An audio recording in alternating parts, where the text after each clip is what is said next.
August 25th, 1973.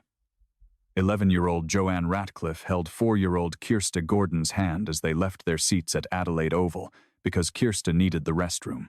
They were expected back in minutes, but they don't. More than 50 years later, a tiny bone fragment embedded with green glass may finally explain what happened. How do two children vanish in broad daylight from a packed stadium? Stay with us for this story and tell us where you're listening from today. Adelaide, South Australia, in 1973, was a city still healing from an earlier wound. 7 years before 3 children, Jane, Arna, and Grant Beaumont, had vanished from Glenelg Beach in broad daylight. That disappearance had been the first crack in Australia's culture of free-range childhood, where kids roamed neighborhoods and beaches with minimal supervision. Parents were starting to watch a little closer, to worry a little more. But trust still prevailed, especially in places that felt safe. And nowhere felt safer than Adelaide Oval.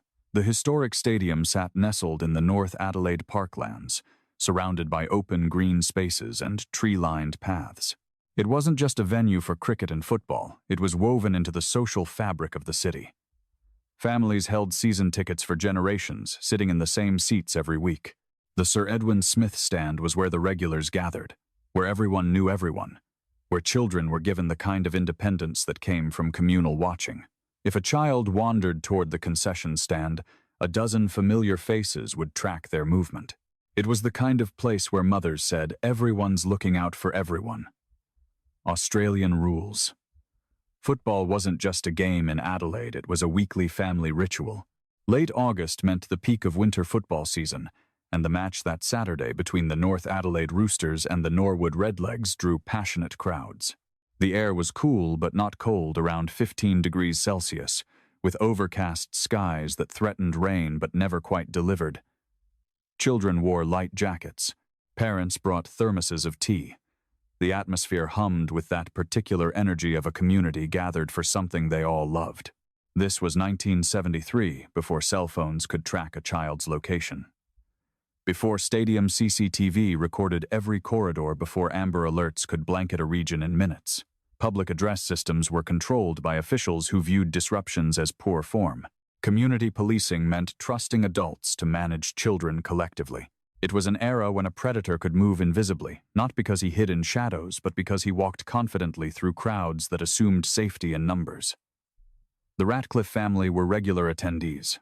Les and Kathleen Ratcliffe brought their eldest daughter, Joanne, to matches throughout the season, sitting in their usual spot in the Sir Edwin Smith stand. Joanne was 11, with dark hair and a slight frame that made her look younger than she was. But she was mature for her age, what people called street smart. She knew how to use emergency phone services. She understood stranger danger, at least the version they taught in 1973. Most importantly, she was trusted with responsibility, the kind of small tasks that made a child feel grown up. The Gordon family shared the Ratcliffe's season tickets and often sat together. That particular Saturday, Kirsta Jane Gordon was in the care of her maternal grandmother because her parents, Greg and Christine, were visiting the regional town of Renmark. Kirsta was 4 years old, with bright eyes and a gentle demeanor that made adults want to protect her. She was the kind of child who walked hand in hand with grown-ups, who followed older children with complete trust, who believed the world was fundamentally safe because that's what her short life had taught her. Earlier that afternoon, Joanne had successfully taken Kirsta to the restroom and brought her back safely. Kathleen would later recall. I squeezed Joanne's shoulder and said, "Good girl." It was routine. It was trusted. It was the kind of small responsibility that made Joanne feel capable. Also present that day was a man the family knew as Frank, a family friend who had accompanied the Ratcliffes to the match. He knew their routines intimately. He knew about their specific toilet rule. No bathroom trips during quarter-time breaks or halftime when crowds crushed through the corridors. The rule was designed for safety, to avoid the chaos of thousands moving at once. Ironically, it created a predictable pattern that anyone observing closely could track. That Saturday afternoon started like dozens before it. The familiar walk to their seats, the smell of fried food and cigarette smoke mixing with winter air. The roar of the crowd as players took the field. It was ordinary. It was safe. It was the last time either family would ever feel that their world made sense. Because what happened next in broad daylight surrounded by 12,000 eyes would prove that safety is sometimes just an illusion we agree to believe. The morning itself is lost to history. No one recorded what Joanne ate for breakfast or what color dress Kirsty wore. Those details seemed unimportant at the time. The kind of ordinary moments that evaporate from memory because we assume there will be thousands more just like them. What we do know is that Saturday mornings in the Ratcliffe household followed a rhythm. Kathleen likely reminded Joanne about the rules as she had countless times before. Remember, no toilet trips during the breaks. Too crowded. Kirsta spent that morning with her grandmother, probably excited about the football match in the way 4-year-olds get excited about any outing that breaks routine. Her grandmother would have dressed her carefully, made sure she'd used the bathroom before leaving, packed a small snack. The kind of ordinary maternal preparation that grandmothers excel at, never imagining it would be the last time. The families met at their usual seats in the Sir Edwin Smith stand sometime after 1 o'clock that afternoon. Greetings were exchanged with familiar faces. Season ticket holders recognized each other week after week, creating a sense of extended family in the stands. Men discussed game strategy and player statistics. Women chatted about the week's events. Children fidgeted with anticipation for the match to begin. The game started normally. North Adelaide versus Norwood. Two teams with passionate local followings. The first quarter passed with the usual rhythm, cheering, groaning, the ebb and flow of a close match. During this early period, Kirsty told her grandmother she needed the restroom. The timing was good. Play was in progress. The crowds were settled in their seats, the corridors relatively clear. Joanne took Kirsty's small hand in hers and led her down the aisle. They were gone, perhaps 10 minutes, maybe a bit longer. When they returned safely, Kathleen praised Joanne's responsibility. See how easy it was. See how nothing bad happened. The successful trip reinforced everyone's confidence in the system they'd created. The second quarter brought more of the same. Around this time, Frank left his seat for approximately 30 minutes. Where he went, no one thought to track at the time. Why would they? He was a family friend, free to move about as he pleased. Only later would this absence seem significant. A blank space in the timeline that raised uncomfortable questions. Halftime arrived with its predictable chaos. Thousands of spectators rose simultaneously, flooding concession stands and restroom facilities. This was precisely why the Ratcliffes had their rule, the crush of bodies, the confusion, the easy way a child could become separated in that tide of humanity. The families remained in their seats following their established safety protocol. They waited for the crowds to thin for play, to resume for the stadium to settle back into its orderly state. The third quarter began around 3:45 in the afternoon. Play was underway, attention focused on the field, when Kirsta tugged on her grandmother's sleeve. She needed the restroom again. The adults conferred briefly. The corridors were clear now, the dangerous halftime rush long past. Joanne had just done this successfully a few hours earlier. Permission was granted. Joanne took Kirsty's hand. "We'll be right back," she likely said, though no one can remember the exact words. How do you remember the last thing someone says when you don't know it's the last thing? They walked down the aisle, two children among thousands. Multiple spectators noticed them in that passing way we notice things without truly seeing them. A girl and a smaller child, hand in hand, heading toward the walkway. Nothing unusual, nothing alarming. Just another small piece of the stadium's constant movement. The walk should have taken 5 minutes, maybe 10 if there was a queue at the restroom. Both families had sight lines to the walkway, though their attention was divided between the game and casual conversation. 5 minutes passed. Still reasonable, maybe the restroom was busier than expected. 10 minutes. Le Ratcliffe glanced toward the walkway, expecting to see the girls returning. Nothing yet, but no real cause for concern. 15 minutes. Now Les felt the first flutter of unease that instinct parents develop that something isn't quite right. He stood, excused himself, and walked toward the restroom area. He checked the ladies' facilities by calling through the door. No answer. He looked in the adjacent corridors. No sign of them.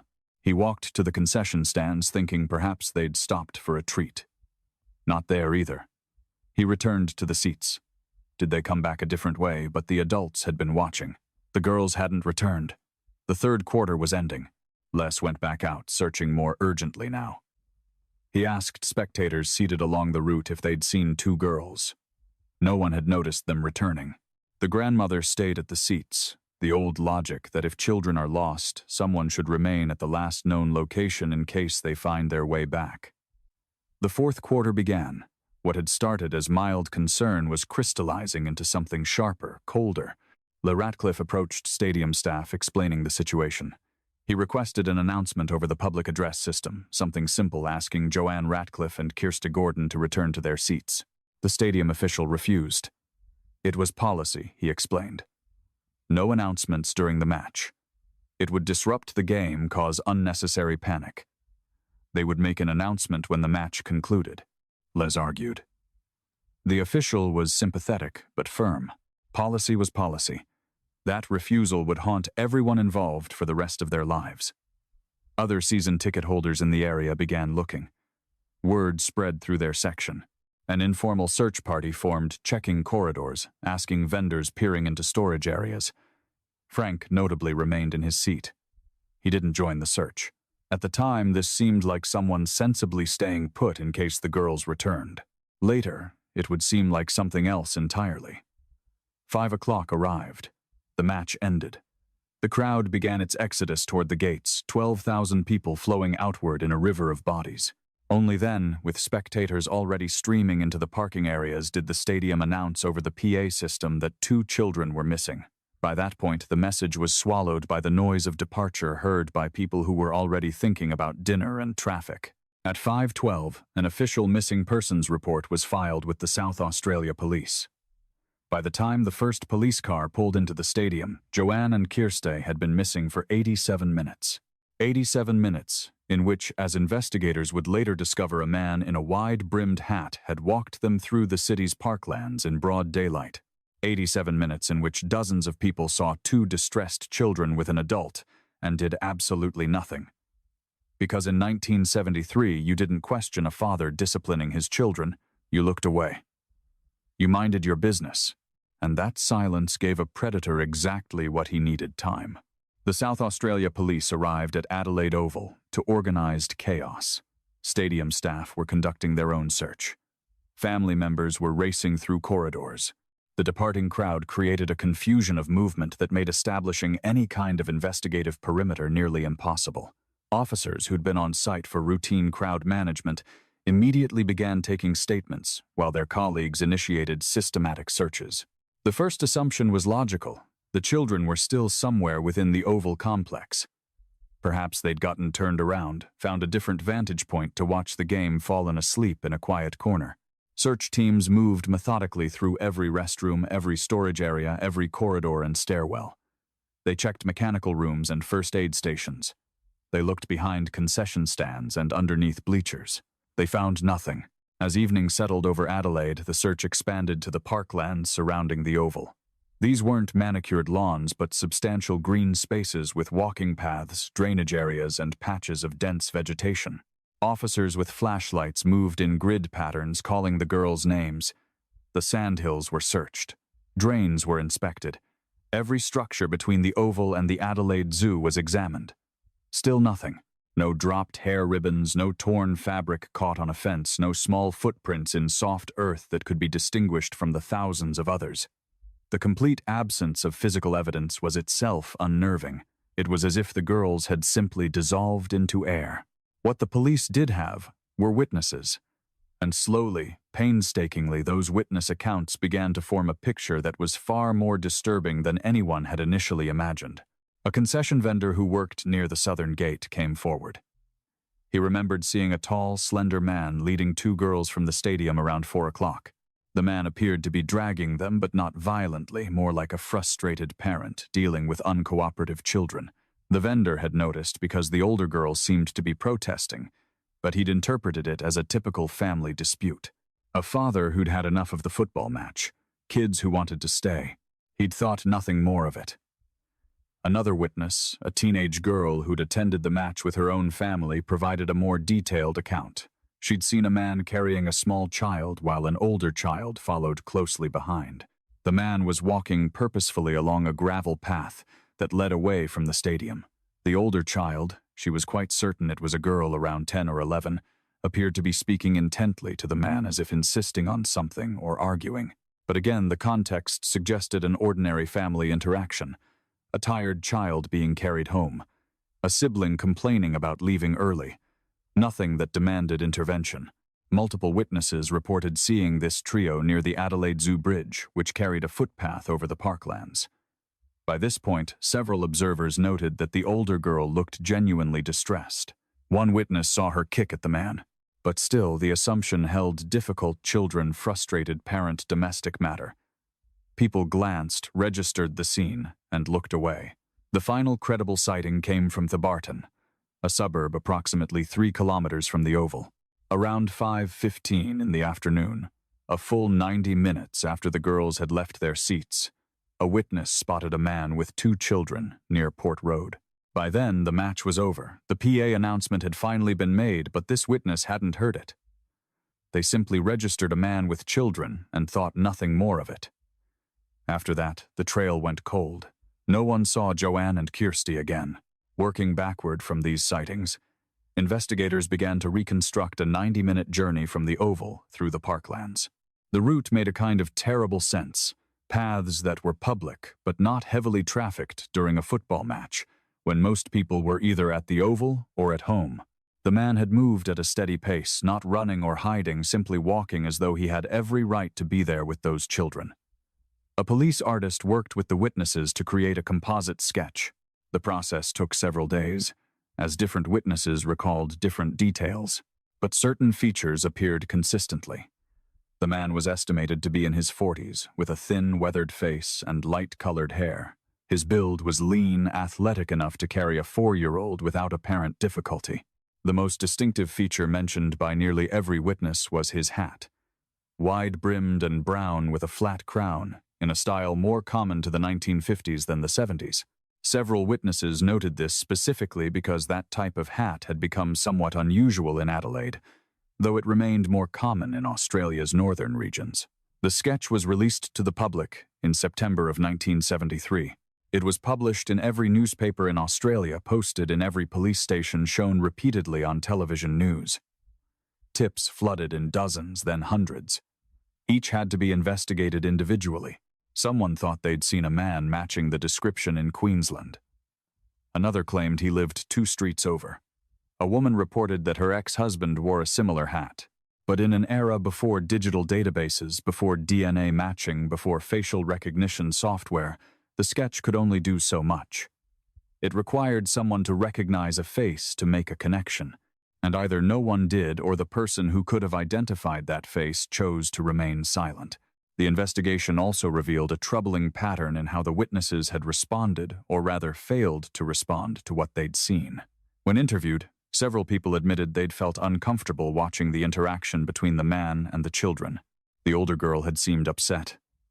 The scenario had felt slightly wrong, but they'd talked themselves out of their discomfort. "I thought maybe she was being bratty," one witness said. "Kids that age can be dramatic." "He looked like he belonged with them," another explained. "He wasn't sneaking around. He was just walking." This phenomenon, the parental mask, became a focus of the investigation and later of public safety education. A predator who acted with confidence, who moved through public spaces as though he had legitimate authority over the children, could exploit people's reluctance to interfere in what appeared to be family matters. Our cultural training to mind our own business, to not judge other parents' disciplinary methods, to respect the privacy of families. All of these socially useful instincts could be weaponized by someone who understood how we think. Our community knows what it means to watch a child in a crowd and feel that flutter of panic when you lose sight of them for just a second. We know that relief when their small head bobs back into view. But what happened at Adelaide Oval taught us something darker. The danger isn't always the stranger lurking in shadows. Sometimes it's the man who walks confidently through a crowd, who looks like he belongs, who acts like a father, retrieving his children. The predator who understands that our instinct is to look away from a family dispute, to mind our own business. That silence, that cultural agreement not to interfere, can be exactly what evil needs to succeed. As the first week progressed, the investigation expanded in scope and resources. Hundreds of officers canvassed the area. Thousands of people were interviewed. The search radius grew to 10 kilometers, then 20, then encompassed much of the Adelaide region. Rural properties were visited. Rivers and reservoirs were searched. Abandoned buildings were inspected systematically. The media coverage was relentless. The Beaumont children's disappearance 7 years earlier was immediately invoked. Were the cases connected? Was the same person responsible? The composite sketches bore some similarities, though witness descriptions are notoriously unreliable and subject to the power of suggestion. Kathleen Ratcliffe made a tearful television appeal. "Please," she begged whoever had taken her daughter, "just let her come home. We won't be angry. We just want her back." Christine and Greg Gordon, having rushed back from Renmark to find their world shattered, made similar pleas through Kirste's grandmother, who carried visible guilt over having been the one supervising when it happened. The community responded with an outpouring of support. Volunteer searches were organized every weekend. Churches held prayer vigils. Tips continued to flow and each one logged and investigated. And then, adding to the chaos and pain, came the ransom demand. An anonymous caller contacted police, claiming to have the girls demanding $25,000 for their safe return. Officers scrambled to set up the exchange, to trace the call to mobilize resources. It took precious hours before they determined it was a hoax, some sick individual who'd seen an opportunity to either extract money or simply cause pain. Resources that should have been focused on legitimate leads had been diverted. Hours that might have made a difference were lost. The hoaxer was eventually identified and prosecuted, but the damage was done. As days became weeks, the flood of tips slowed to a trickle. The searchers went home to their own families. The cameras moved on to other stories. And in Adelaide, 2 families were left with a question that had no answer, and a silence that grew heavier with each passing day. The composite sketch remained pinned to bulletin boards across Australia. The case file stayed open. But the trail that had seemed so fresh in those first chaotic hours had gone cold, and investigators had nowhere left to look. The first year after a child disappears is measured in agonizing milestones. Joanne's 12th birthday arrived that autumn, marked by a cake with candles that no one blew out.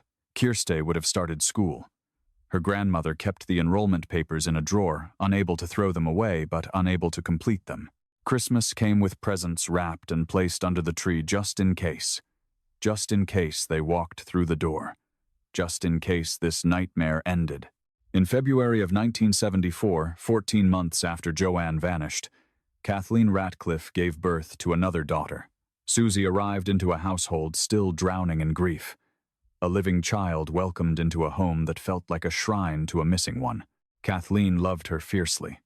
But friends would later recall that there was always a shadow, not over Susie herself, but over the family's joy. Every milestone Susie reached was also a reminder of a milestone Joanne would never have. By the first anniversary of the disappearance, the case had been moved from active investigation to an open file. This distinction is important to understand. Open meant that new information would be pursued, that tips would still be logged, that the girls were not forgotten by the system. But it no longer had dedicated detectives working at full time. Officers had other cases, other victims who might still be saved. The families understood this intellectually, but emotionally it felt like abandonment. Les and Kathleen began doing their own investigation, following up on reports that police had deemed low priority. Someone thought they'd seen a girl matching Joanne's description in a Queensland shopping centre. The Ratcliffes drove there themselves, walked the aisles, showed photographs to strangers. It wasn't her. It was never her. Kathleen developed a ritual that would continue for decades. Every evening, as darkness fell, she turned on the porch light and left it burning through the night, just in case Joanne was out there somewhere trying to find her way home. Just in case she'd forgotten her address but might recognize the house by the light. The electricity bill became a monthly reminder of hope that refused to surrender. In 1979, 6 years after the disappearance, a coroner's inquest was held. Legally, this was necessary to make certain determinations. Families testified about that day, reliving every detail in formal court proceedings. Witnesses recounted what they'd seen. The court reviewed all available evidence and reached a formal conclusion. Joanne Ratcliffe and Kirsty Gordon were presumed to have lost their lives, likely as victims of abduction and a violent crime. But the court could not name who was responsible. The evidence, while strongly suggestive of foul play, did not point definitively to any individual. For the families, this legal declaration brought no comfort. Presumed gone is not the same as knowing. A death certificate without a body is just paper. It doesn't tell you where to put flowers or how to grieve properly. Psychologists have a term for what the Ratcliffes and Gordons experienced: ambiguous loss. It's a grief that can never resolve, because the loss is never confirmed. Do you plan a funeral for someone who might still be alive? Do you pack away their belongings when they might still need them? Do you move forward with your life, or do you wait suspended in amber for news that may never come? Our community knows that grief doesn't have a timeline. We're told that healing takes a year, maybe 2. But what about when there's no body to lay to rest? No trial to attend? No answers at all? Kathleen couldn't pack away Joanne's room because what if she came home? The Gordons couldn't hold a funeral because what if Kirsty was alive? They were trapped in a permanent state of maybe, and that uncertainty became its own unique torture. The 1980s and 90s passed in a blur of false hopes and crushing disappointments. Every few years, someone would report seeing a young woman who resembled what Joanne might look like as she aged. The families would investigate. It was never her. Occasionally, new detectives would be assigned to review cold cases. They'd read the file with fresh eyes, looking for connections previous investigators had missed. They found nothing new. In 1999, a man named Stanley Arthur Hart passed away in Adelaide. The families didn't know his name then. They didn't know that he'd lived one street away from where Kirsty had been staying before the match. They didn't know he was a regular attendee at North Adelaide football games. They didn't know that his death meant potential answers were now impossible to extract. 3 years later, in 2002, another man named Arthur Stanley Brown also passed. He'd been convicted of terrible crimes against children in Queensland, including the 1970 assault and ending of life of 2 sisters in Townsville.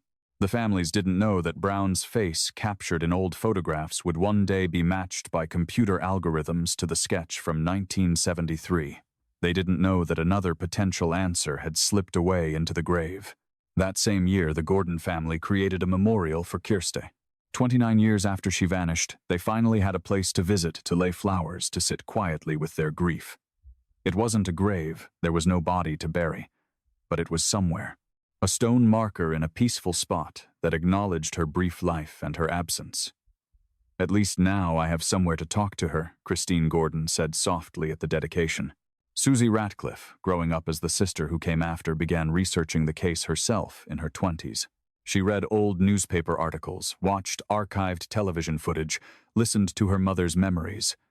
A question began to form in her mind, growing stronger each year. Who was Frank really? Why had he not helped search? Why had he left his seat for 30 minutes, right before the girls disappeared? And why, when she asked police about him, did they seem reluctant to investigate? The answer, she eventually learned, was complicated. Frank had been a family friend. Accusing him without evidence could constitute harassment. And perhaps most troublingly, he'd had connections that made certain people uncomfortable. He'd sold his home in Campbelltown to a woman named Thora von Einem, the mother of Bevan Spencer von Einem, a man convicted in 1984 of ending the life of a teenage boy named Richard Kelvin. Was that connection meaningful? Or was it simply the kind of random coincidence that happens in a city where everyone is separated by only 1 or 2 degrees? Susie couldn't get anyone to investigate thoroughly enough to find out. Then came 2009, 36 years after the disappearance. A man named Mark Trevor Marshall was in prison for crimes against children. During a counseling session, he made a statement that would reignite the entire investigation. He claimed his grandfather, Stanley Arthur Hart, had abducted and taken the lives of Joanne Ratcliffe and Kirsty Gordon. He said the girls had been transported to Yatina, a rural area in South Australia's mid-north. He said their remains had been placed in barrels. He drew a map with an X, marking the location. The confession was both specific and problematic. Marshall himself was a convicted offender, which immediately raised questions about his credibility and motives. Was he seeking attention, trying to reduce his own sentence by providing information, settling old family grudges, or was he telling the truth? Police had no choice but to investigate.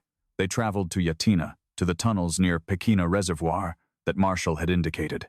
They found barrels which sent hope soaring. But the barrels contained nothing biological, no forensic connection to the girls. The families made the journey to Yatina, standing at the edge of the search area, with news crews recording every moment. Hope surged through them like electricity. Then, as the search concluded with no breakthrough, that hope crashed again into the familiar ache of not knowing.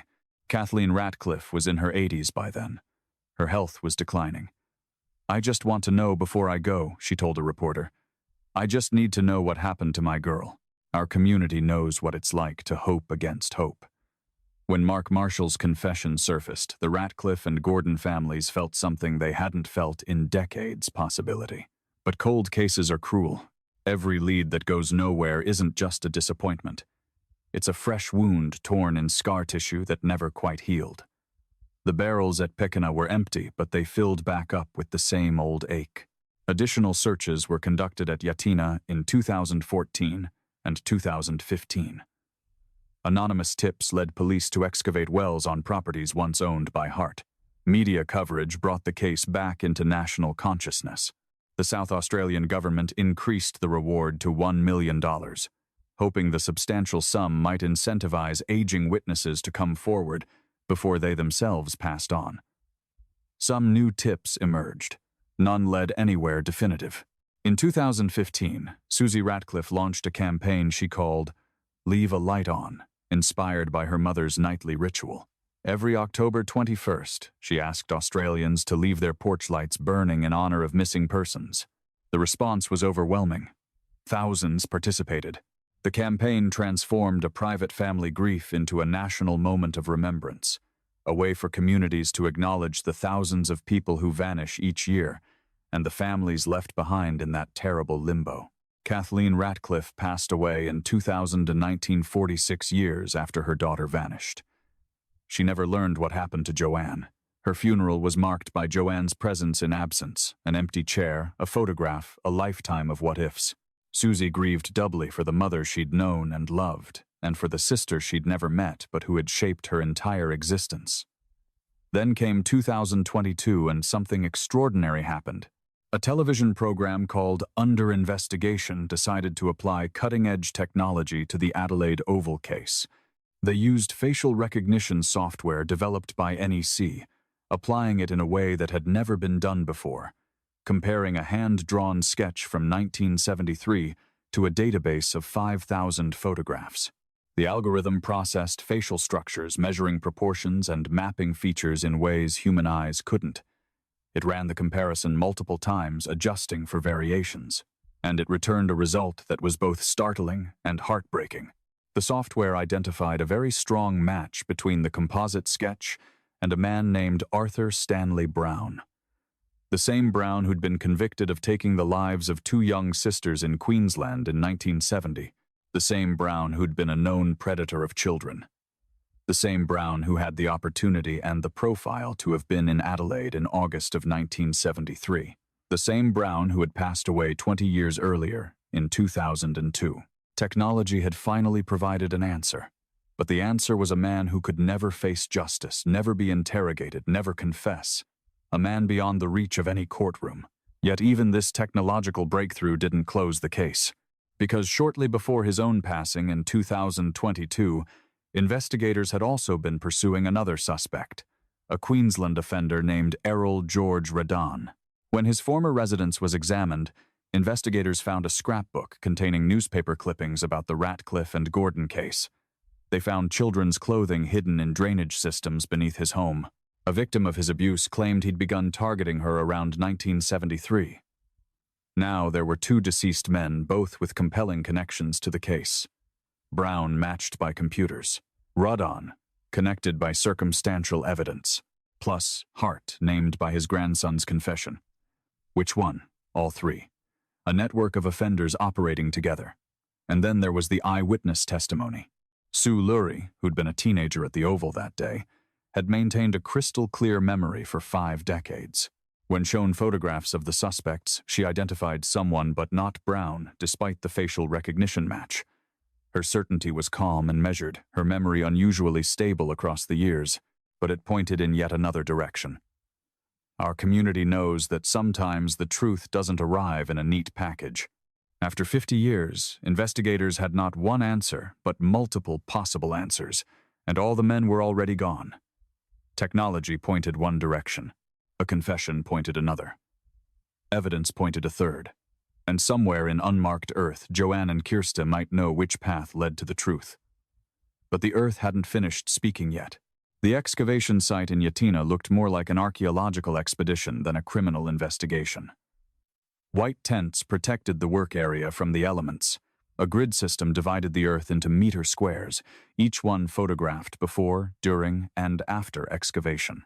The machinery worked in careful, shallow passes, not the deep gouges of construction, but the delicate scraping of forensic recovery. In a makeshift field tent, the forensic anthropologist examined each fragment under magnification.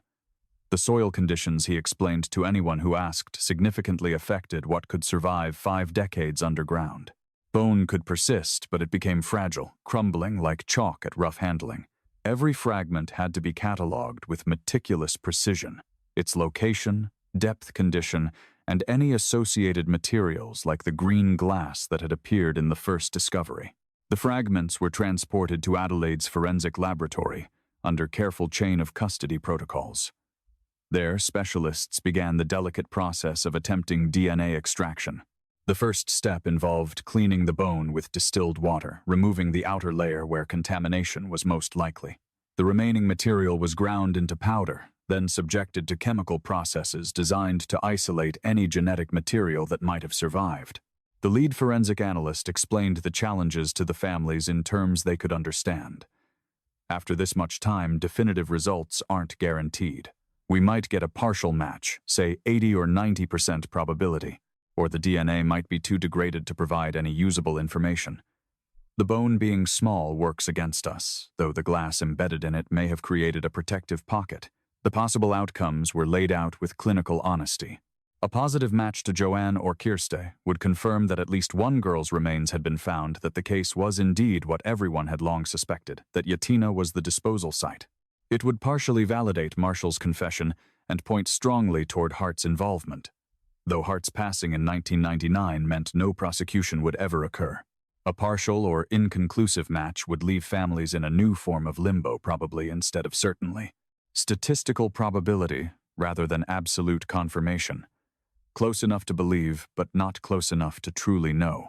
No match would mean the fragment belonged to a different child entirely, raising the horrifying possibility that Marshall's confession was fabricated or confused, or that another victim lay buried there.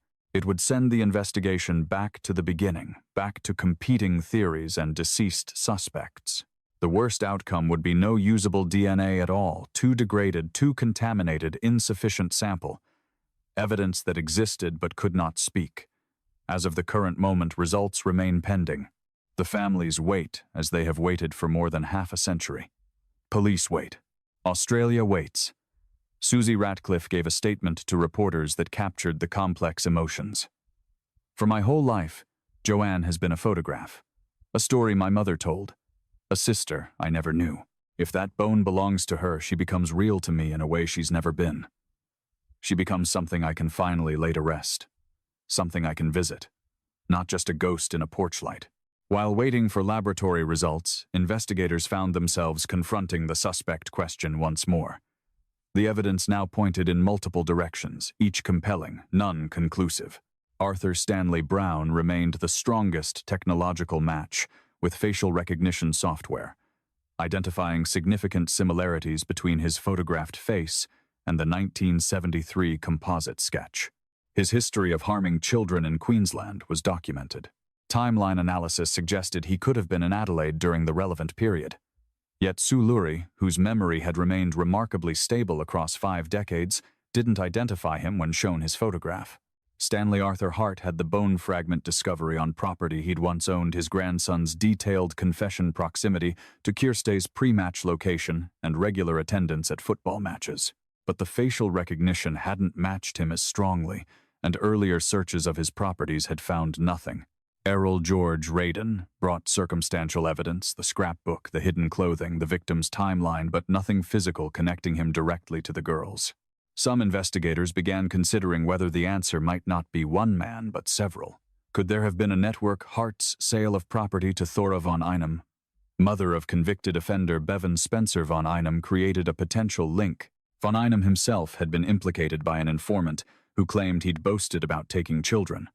The informant's reliability was questionable, but the possibility lingered. And Frank remained unexplained. Never cleared, never charged. His connection to the von Einem family through the property transaction. His absence from the search effort that day. His intimate knowledge of family routines. Was he part of a network, or simply an unlucky coincidence of associations? The frustrating truth was that all primary suspects had passed away. Even with a DNA match confirming the fragment belonged to Joanne or Kirste, no trial could occur. No one could be cross-examined. No confession could be obtained. No sentence could be imposed. Justice, in the traditional courtroom sense, was impossible. But closure, knowing what happened, understanding who was responsible, having remains to properly lay to rest, that remained possible. Sometimes in cases this old, that has to be enough. Greg Gordon, now in his 80s, spoke quietly to reporters. We made a memorial in 2002, but it was empty, symbolic. If we can bring Kirste home, even just a piece of her, it becomes real. She becomes real, instead of just an absence. Our community knows that closure doesn't always look like a courtroom and a guilty verdict. Sometimes it looks like a small bone fragment in a laboratory being asked to tell the truth after half a century of silence. Sometimes it's a woman in her 50s standing over the excavation site where her sister, the one she never met, might finally be resting. Justice would mean seeing someone punished, but when justice is impossible, we settle for knowing. For certainty, for the ability to say goodbye properly, even 52 years late. Even if DNA conclusively identifies the bone fragment as belonging to Joanne or Kirste, no charges will ever be filed. Australian law, like most legal systems, cannot prosecute someone who has passed on. The right to defend oneself is fundamental.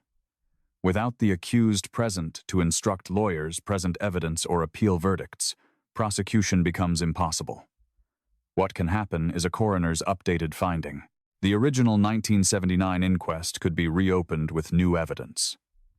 A coroner could officially name Hart if evidence supports it as the likely responsible party. This wouldn't constitute a criminal conviction, but it would provide an official determination, a historical record that gives families validation.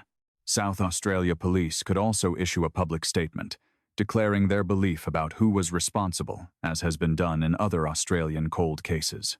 This gives families official acknowledgement and warns the community about past dangers. We always knew we probably wouldn't see anyone face trial, Susie told reporters. It's been 52 years. The men are gone. But just knowing who and why, that would be enough. My mother passed without ever learning. I don't want to leave this world the same way. The reality is that DNA results may not provide absolute certainty. After 5 decades, degradation is expected. Results might show consistent with rather than confirmed. Families must decide whether statistical probability is close enough to acceptance.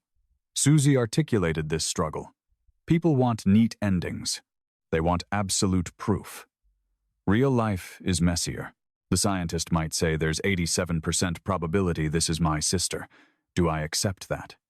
Do I hold a funeral for remains that are probably but not definitely hers? I don't know yet. But it's closer to certainty than I've ever had.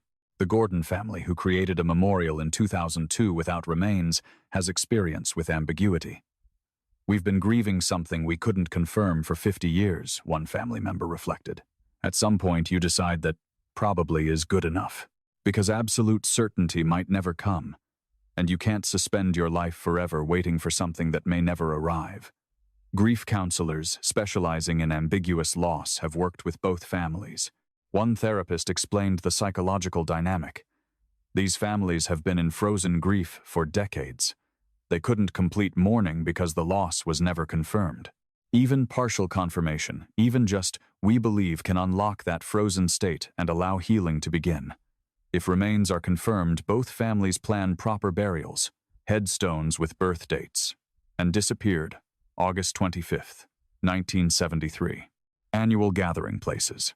Finally somewhere to visit, instead of an empty memorial or a light left burning. The Adelaide Oval disappearance directly shaped stadium safety across Australia. Immediate changes in the 1970s included mandatory PA announcements for missing children, no more waiting until matches concluded. Children under 12 required adult accompaniment to restrooms. Security staff received training in missing persons protocols. Long-term changes brought CCTV systems to all major venues by the 1990s. Centralized communication linked vendors, attendants, and security. Designated lost children meeting points became standard. Emergency protocols were tested regularly. Susie's Leave a Light On campaign, launched in 2015, has become a national movement. Every October 21st, Australians leave porch lights burning for missing persons. Thousands participate. The hashtag trends on social media. Families of other missing people share stories. The campaign keeps cold cases in public consciousness and has been credited with generating tips that helped resolve 3 other cases. The broader impact extends to cultural change. Before Adelaide Oval, the prevailing wisdom was mind your own business when seeing an adult with a distressed child. After, the message became, trust your instincts, better to be wrong than silent. Bystander intervention training now includes recognizing the difference between legitimate discipline and genuine danger, how to document and report suspicions, and the "it takes a village" principle. Anecdotal evidence suggests child abductions interrupted by alert bystanders have increased since high-profile cases taught the public to intervene. Our community knows that the legacy of tragedy isn't just loss, it's what we build from the ruins. Joanne and Kirsty didn't get to grow up, but because of them, countless other children have. Because of them, stadiums changed policies. Because of them, parents started teaching children about manipulative adults instead of just stranger danger. Because of them, we learned that the scariest predators walk confidently through crowds, counting on our silence. Their absence has saved others. That doesn't make it fair, but it makes their short lives matter. As of 2025, Susie Ratcliffe is 50 years old, directing the Leave a Light On campaign and advocating for missing persons nationally. I never knew my sister, she says, but I can make sure other families don't live 50 years in limbo like mine did. The Gordon family members who remain: Greg Gordon in his early 80s. Others who've carried this weight across decades participate in annual memorials and await whatever truth the laboratory reveals. Kirsty would be 57 now. Joanne would be 63. Grandmothers, perhaps. Mothers, certainly. Lives fully lived in some alternate universe, where August 25th, 1973 was just another Saturday at the football. The case changed policy and practice across Australia. While the nation doesn't use the term Amber Alert, it developed a national child abduction alert system, partly in response to the Beaumont and Adelaide Oval cases. The 2022 application of facial recognition technology to the hand-drawn sketch was world first, now standard practice in cold case reviews and exported internationally. The $1 million reward set precedent for incentivizing aging witnesses. Families gained formalized rights to create memorials without remains. Coroners can issue documentation without bodies after adequate time passes. Australian Federal Police use this case in missing persons training. The stadium abduction scenario appears in security protocols. Bystander intervention curriculum includes specific lessons from what happened that day. If you see a child who seems genuinely distressed, not cranky or tired, but frightened, trust your instincts. If an adult's body language doesn't match the parent with reluctant child scenario. If a child is making eye contact, trying to communicate non-verbally, act. Don't confront directly if it puts you at risk. Do document note appearances, direction, vehicle details. Do report by calling authorities. Do photograph discreetly if safe. It's not being intrusive. It's creating documentation, giving authorities information, potentially saving a life. If you're wrong, you experience mild embarrassment. If you're right, you're someone's hero. For families of missing persons, resources exist. National Missing Persons Coordination Center, the Leave a Light On. Support Network Grief Counselors, specializing in ambiguous loss. Legal advocates for memorial rights. You're not alone. Thousands of families live in this limbo. Communities exist. Support is available. On August 25, 1973, two little girls walked hand in hand down an aisle at Adelaide Oval. They were going to the restroom. They'd be right back. 52 years later, a bone fragment sits in a laboratory waiting to confirm what everyone has suspected since the sun set that terrible Saturday. But here's what else is true. Because of them, stadiums protect children better. Because of them, witnesses speak up. Because of them, thousands of porch lights burn every October 21st. Because of them, cold cases get second chances through technology that didn't exist when they vanished. Kathleen Ratcliffe kept the light on until she passed. Now Susie keeps it burning. Not just for Joanne, for all the missing, for all the families waiting. Because love doesn't have a statute of limitations, and some lights never, ever go out. What do you think happened to Joanne Ratcliffe and Kirsta Gordon? Do you believe the truth is finally within reach? Or do some secrets disappear along with the people they take? Let us know your thoughts in the comments. Every perspective matters, because attention is often the only thing that keeps cases like this from being forgotten. If you want more deep dive investigations, unresolved cases, and the human stories behind them, make sure to subscribe to the channel, turn on notifications, and share this episode with someone who cares about justice, even when it comes decades late. Some lights are kept on for a reason. Thank you for listening.